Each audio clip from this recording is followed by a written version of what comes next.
ఎండలకి అసలు తిండే తినబుద్ధి అవ్వట్లేదండి. అవునండి. ఎండలు ఎంత మండిపోతున్నాయో, ఈ ఎండల్లో మీరు చాలా జాగ్రత్తగా ఉండండి. ఎక్కువగా వాటర్ అయితే తాగండి.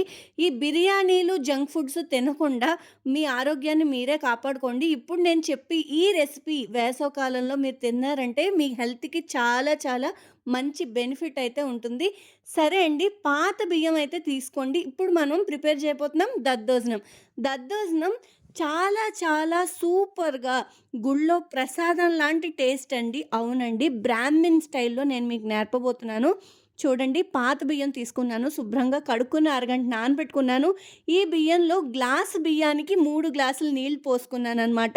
చూడండి, ఇప్పుడు ఆయిల్ అయితే వేసుకుంటున్నాను. నూనె ఇలాగొక 2 స్పూన్లు నూనె అయితే వాడాను. నేను 3 గ్లాసుల బియ్యంతో ఇప్పుడు దద్దోజనం అయితే చేయబోతున్నాను. చూడండి, నూనె వేశాను కదా! ఇప్పుడు ఉప్పు గూడా వేస్తున్నాను. ఒక్క చిన్న స్పూను ఉప్పు వేశాననమాట.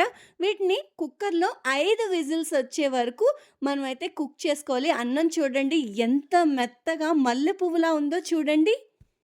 ఈ వేడి వేడి అన్నంలో ఇప్పుడు పాలు పోసుకుంటూ బాగా మెత్తగా అయితే కలుపుకోవాలి.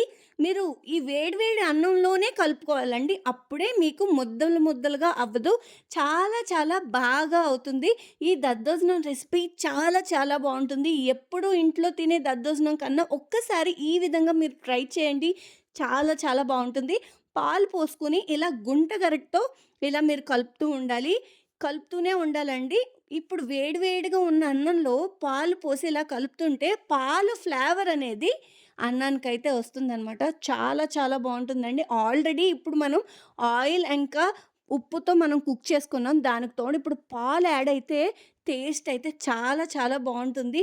మీరు ఇంట్లో ఎప్పుడైనా గెస్ట్ వస్తే అప్పుడు ఇది చేసి పెట్టండి. చాలా చాలా చాలా బావుందంటారు.